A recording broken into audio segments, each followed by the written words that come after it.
The Wolf Boys, Chapter 1, Part 1. Oliver Taylor's eyes snapped open the instant the door down the hall from his room slid shut. It wasn't the sound that alerted him. The electronic doors barely whispered as they rode back and forth on their tracks. It wasn't that Daniel Fox, his physical training instructor and dorm parent, made excessive noise either. Daniel was a Marine who tiptoed like a ballerina. No, it was the routine that woke him. It was automatic. Oliver never needed an alarm clock. His body knew exactly what time he had to be up, and he was.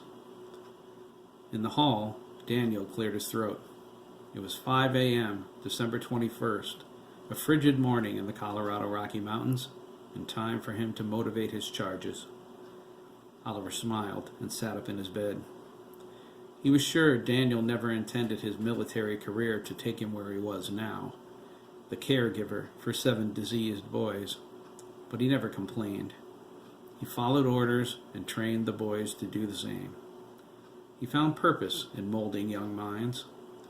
He was responsible for raising them to be operatives for the government's elite Department of Covert Operations, known only as the Agency.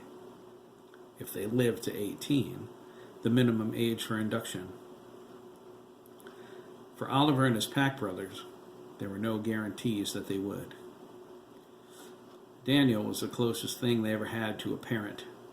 Oliver supposed that's what kept Daniel from going stir-crazy. He was always at the complex, never asking leave to go further than down the mountain for an occasional night on the town. Everyone wondered, does he have family there? Anywhere? Oliver thought he might ask him, only not today. Oliver's bags were packed. In a few short hours, he was leaving the complex for the first time in 15 years, his whole life. It was something none of the boys had ever done, not without the protective suit they lovingly called the breather unit. He would breathe fresh, unsterilized air today, and it wouldn't kill him. It almost made Oliver believe in God. "Fields!" Daniel barked, pounding on the door of the youngest pack brother. His name was Adam. He was 11. His room was right next to Daniel's. "Are you up, wolf boy?" Oliver set his feet on the floor and shook out his hair. It was dirty blonde, but streaked with shades from brown to platinum. It fell right into place just from the shaking. He grabbed his glasses off the night table. He thought, of course Adam's up, sir. He's always up. "Sir, yes, sir," Adam called from inside his room. His voice was deep and gravelly. It denied his size and age. "That's what I want to hear, son. Formation in 5 minutes. Oliver put his round, gold-rimmed glasses on and crossed the room to his lavatory. Each of their quarters had a toilet and a sink, but their showers were communal and down the hall. The 7 adults who resided in Alpha Wing, the living, learning, and recreational section of the complex, the facility they called home, were the only ones who had full baths in their rooms. There was a contingent of 20 Marines stationed here, too, but they were isolated from the complex's main population. The resident soldiers' quarters, a small section of the building in the westernmost corner of Alpha Wing, was reserved strictly for them. Oliver didn't know any of the Marines personally, since they didn't associate with the boys much, but they were there for security, not to socialize. Of the 7 adults and residents, only Dr. Rory McAllister Sr., the computer scientist, had a home of his own. He lived with his wife and son in Denver. It required him to be transported back and forth to work by helicopter. There was no other way to get to the complex unless you were a mountain goat or a world-class climber. Dr. McAllister was a quiet and professional man. He hardly ever stayed in residence overnight. He remained long enough to complete critical programming tasks or at the insistence of one of the other doctors, but when he was finished his work, he left. The boys thought of him as the complex's ghost. The complex sat on top of a peak deep in the Rocky Mountains. Oliver knew the isolation was necessary because of their illness, although not because it was contagious. They were born with lupus animus. It was a disease like the Black Plague. It activated when an exposed host encountered the open air. The resulting infections were grotesque, disfiguring, and deadly. The first manifestation of the disease could be arrested by massive doses of antibiotics, as it was when they were born. But after that, they required a germ-free environment. The complex was built to house the victims of the disease while the doctors searched for a cure. There were only 7 cases of lupus animus in the world. They were all boys, all here. They grew up understanding they were kept hidden away to protect the public. If the world found out a disease so deadly existed, it would only cause panic, especially among expectant mothers. With only 7 cases, there was no need for that. Oliver splashed cold water on his face and looked in the mirror. His bright green eyes seemed tired this morning. The freckles around his nose appeared darker. He wondered why. It was 5 a.m., right? The same time he got up every morning. He went to sleep last evening, promptly at 9. It was the routine, one the boys stuck to without deviation. Dr. Carolyn Meyer-Brandis insisted on it for their health. She was the chief of staff at the complex, the genetic engineer in charge of finding a cure for their disease. Could I be coming down with something? Oliver wondered. He stifled his concern. No, I'm sure I'm not. He had never been sick a day in his life. The complex was a sealed, germ-free environment. Anyone who came into the building went through rigorous decontamination. The chances of infection were nil. Is it puberty? Oliver smiled at that thought, but he doubted it. There was something about their disease that slowed their maturation. Despite being cured, Dr. Meyer-Brandis insisted the damage already done to his system might keep him physically immature for some time, presently looking 13 instead of 15. Oliver considered this a small price to pay for his continued existence and his newfound freedom. Still, he felt tired today. He looked tired. Is it the excitement of leaving? He wondered. It feels fantastic, and yet sad somehow. The complex was all Oliver had ever known. The Wolf Boys were his only real family. They were his brothers in every way that mattered, especially Corny. Oliver felt closest to him. It might have been because of their age. They were born mere months apart from one another. They had been tight from the beginning. Corny was heartbroken Oliver was leaving. Everyone was. Oliver guessed that was the reason Corny wasn't with him this morning. He was such a deep sleeper. He usually stayed in Oliver's room on work days to make sure he got up on time. Oliver reached into his medicine cabinet and popped a black pill out of the bottle with his name on it. Dr. Meyer-Brandis ordered him to keep taking his immune system boosters as a precaution. She couldn't explain the sudden absence of lupus animus from his system. The accident in the greenhouse forced the doctors to run a virus-level blood test on Oliver that wasn't due for another 6 months. The results were clean. Regardless, the doctors ordered him to continue his regimen of boosters and exercise. Oliver slipped the black pill into his mouth and dipped his head below the running faucet. Better safe than sorry, he thought. He swallowed. Green! You up, Wolf Boy? Sir, yes, sir, Mitchell replied. Mitchell Green was 12. He came to the complex from Harlem. He was the only African American in their group. Before his arrival, they believed lupus animus, a Caucasian illness. Wolf Boy, Oliver whispered. I'm going to miss hearing that. None of the boys lamented their illness, and although Adam seemed bitter sometimes, he was antisocial by nature. No one despaired their lack of freedom. They felt blessed, grateful to be alive. They were required to study hard and to participate in a strict agency training regimen. The training was how they would pay back the government for spending so much time, money, and effort saving their lives.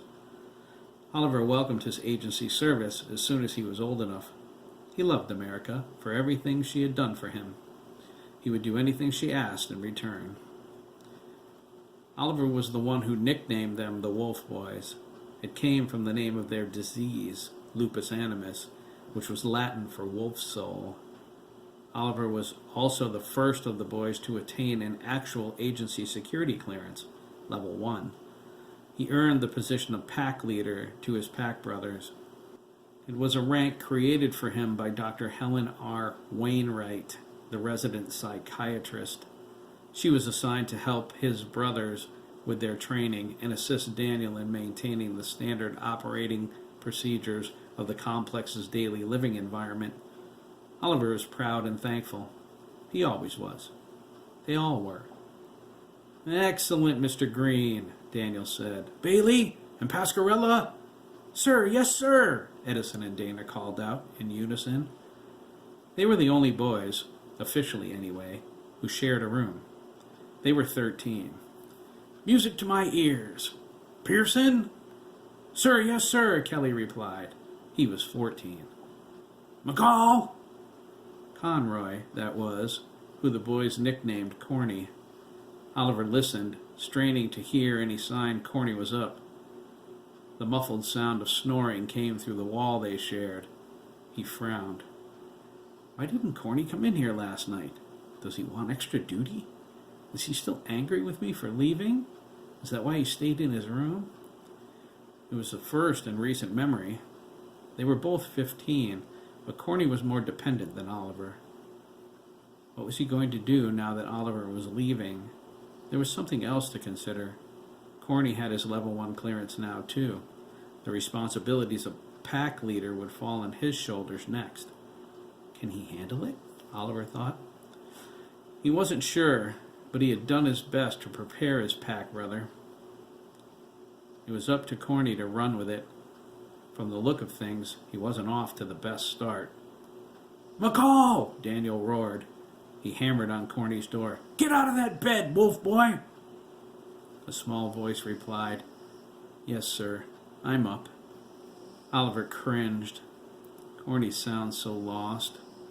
Is it my fault? Do I have to go? He set his jaw. The point was moot. He was going. If Corny were the one cured, or any of the Wolf Boys, they would do the same. It was their dream. Freedom. At last! Oliver stripped off his underwear and tossed them into the wall chute that led to the basement laundry. He dressed in his breather unit, which everyone was required to wear during their exercise period. It was a black form-fitting battle suit with colored edgings down the sides, legs, arms, and around the wrists and ankles. Dr. Dean Woodhouse designed them. He was an inventor of space-age fabrics who worked for the agency. It came with removable attachments that included a face mask, which covered the wearer's mouth and nose. It provided purified air through the plastic tubes attached to filter packs mounted on the thighs. Going outside without the breather unit was a death sentence for anyone with lupus animus. Each breather unit's edgings matched a corresponding boy's eye color. Oliver's edgings were green. Corny's were blue. Kelly's were violet, his eye color, one that Dr. Meyer-Brandis insisted was a side effect of their disease. They clashed strongly with Kelly's fiery orange hair. Edison and Dana's edgings were red, an optical side effect they oddly shared. They also had the same birthday, another remarkable coincidence. Mitchell's edgings were dark brown. Adam's were metallic silver. As a baby, Adam's corneas became infected and were replaced with cybernetic implants to save his life. At certain angles, his eyes resembled mirrors. The ravages of our disease, Oliver thought, tying his sneakers. Dr. Meyer-Brandis often used Adam as an example of what their lives would have been like had the government not created the complex. She said service to the agency after regaining their health would pay off their debt to Uncle Sam. In the interim, she called for caution. Exposure to the open air meant death, a possibility for every boy except Oliver. the only one presently in total remission. Daniel knocked lightly on Oliver's door. "Taylor," he asked, "are you awake?" "Yes, sir," Oliver replied, straightening up. "Please, come in." Daniel pressed the access button. It buzzed in error. "The door's locked, son."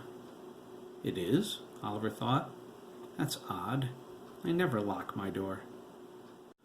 "Computer," he said, to the complex operational system. TCOS. It was online 24 hours a day. "Unlock my door and open it." The computer beeped at Oliver's command. The door slid open. Daniel entered regally. His powerful presence was awe-inspiring. He was 6 feet tall, an incredible specimen of muscle. His jaw was square, his closely cropped hair platinum blonde. His eyes were icy pale blue. Daniel radiated such authority, even the plant on Oliver's windowsill came to parade rest. He smiled at his charge for the first time in Oliver's entire life. "Sir?" Oliver asked, unsure what his dorm parents' grin meant. Daniel pointed to Oliver's choice of attire. "The breather unit? You don't need it anymore, Taylor. I wasn't expecting you to attend physical training this morning either."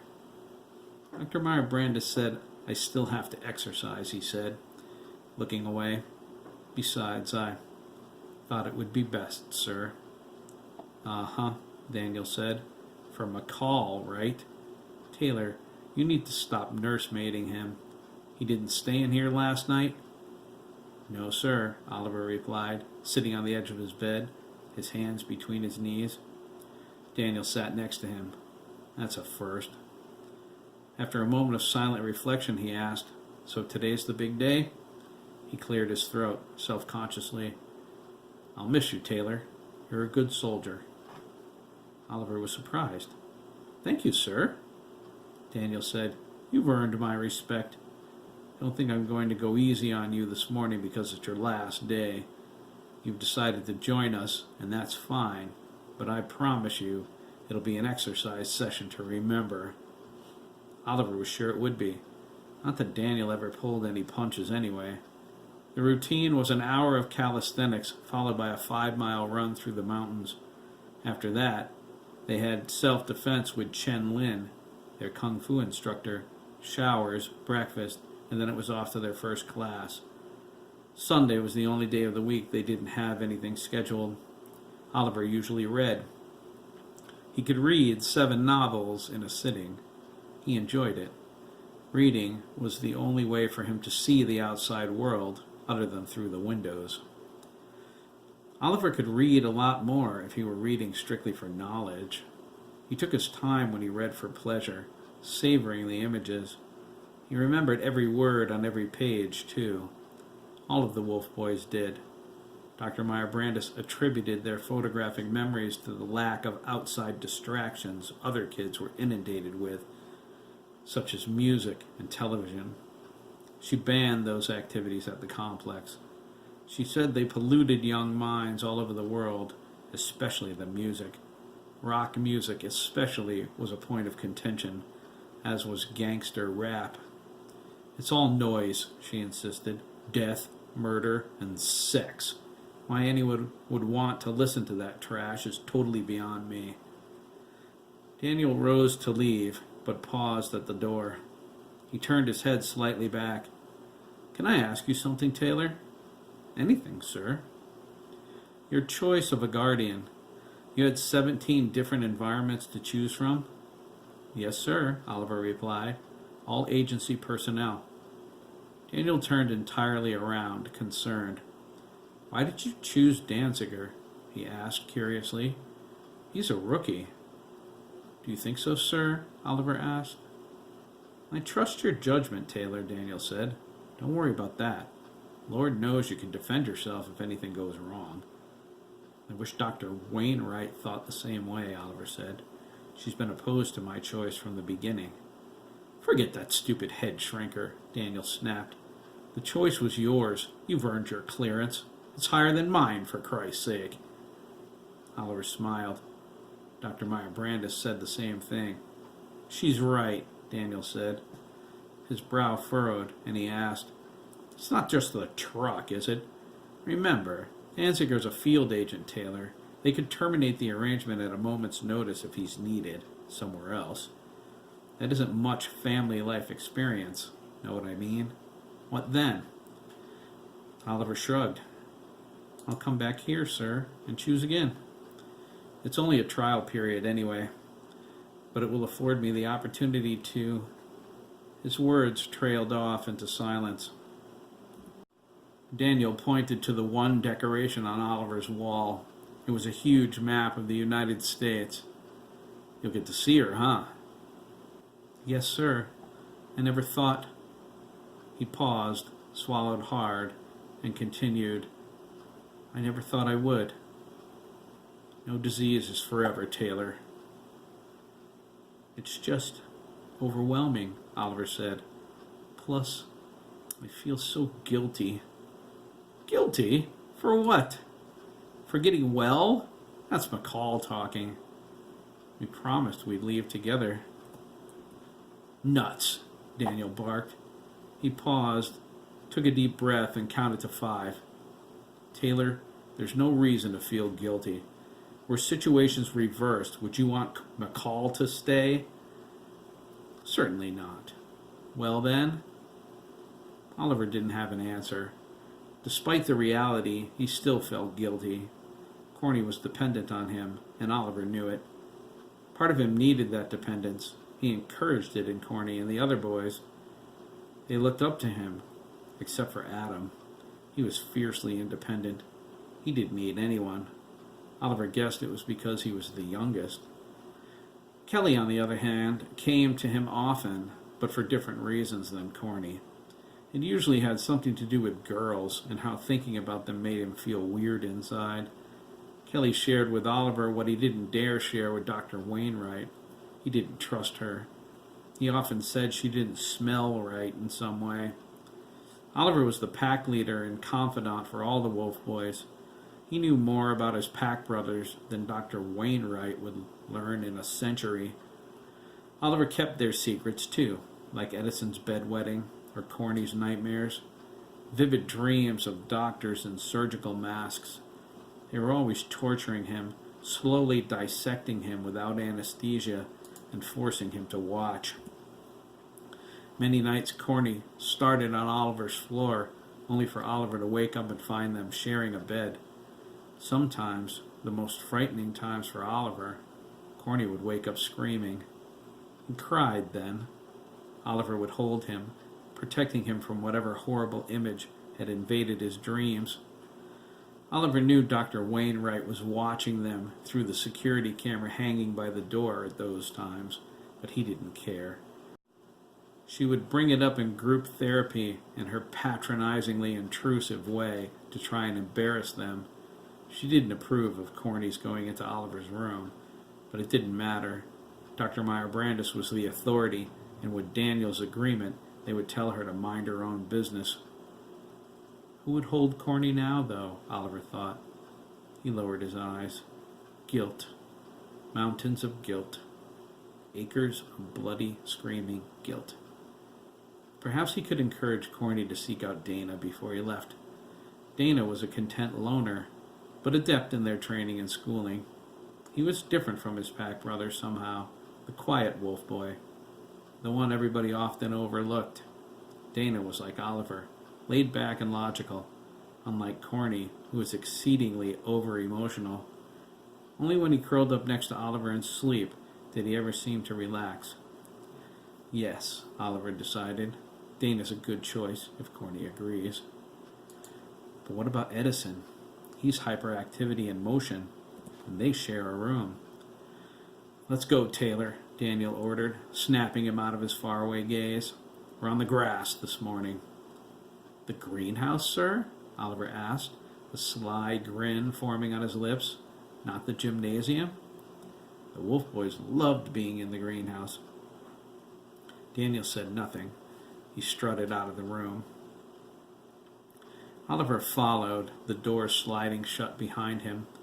As he turned, he nearly collided with Daniel, who had stopped short. Oliver instinctively managed to pull back a second before making contact. That rang true somehow. Instinctively. Oliver couldn't remember ever walking into or tripping over anything in his life. He had never skinned a knee or received any cuts or bruises either.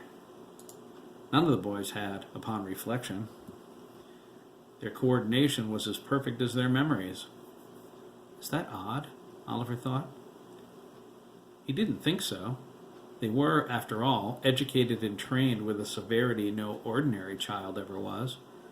Oliver, for example, at 15 years old, held 2 bachelor's degrees, one in criminal sciences and one in biology, on top of earning his level 1 clearance. He hadn't decided how he would serve the agency, as a field agent or as a scientist. He only knew he would serve. He owed them his life. How could he refuse if that was all they asked in return for their kindness? Daniel didn't move right away. Oliver went around him, but he too stopped short when he saw what caused the delay. Corny stood in the hall in front of them, silent tears running down his freckled cheeks. The hallway lights reflected off them and his glistening black hair. Daniel gripped his shoulder. He said, 5 minutes, son, but that's it. Thank you, sir, Corny sniffled. He stifled his emotions with a wipe of his hand. Daniel continued down the hall, corralling the rest of the curious wolf boys into the greenhouse. Oliver moved in front of Corny, trying to look him in the face. Corny turned away, his deep blue eyes bloodshot from crying. A tear broke free, making a wet path down the side of his left cheek. Oliver reached out to him, but Corny pulled away. Oliver said, I'm sorry, Corny. I have to go. Corny's head snapped back, his face contorting with anger. Go? He spat. Don't you think I know that, Oliver? What's with a breather unit, huh? You don't need it. He wept openly now. Oliver almost cried with him. Parting was breaking his heart, too. But what else could he do? It's not about that anyway, Corny struggled, wiping his eyes with the backs of his hands. He looked up, sad now rather than angry. Why did you lock me out of your room last night? I didn't, Oliver replied. My door's never locked. It was last night, Oliver said. I discovered that this morning. He paused, looking down at his pack brother, who was 2 inches shorter than he was. You don't think I did it on purpose, do you? What other answer is there? He asked, crossing his arms. Oliver frowned. He wasn't sure. The doors didn't lock automatically. A malfunction, perhaps? He said as much. Corny rolled his eyes. I don't lie, Corny. I know that, Oliver. None of us do. Well then, why didn't you just bypass the lock? You're great at infiltration, and you know that too. Corny wanted to tear Alpha Wing apart with the tantrum raging behind his forehead, but he clenched his fists, lowered his head, and sighed instead. I didn't think you wanted to see me for some reason. I only wanted to tell you how much I'm going to miss you, that's all. Oliver tilted Corny's head back up, his index finger beneath his chin. I always want to see you, Corny, he said. I'll miss you too. I'll be back. Yeah, Corny pouted.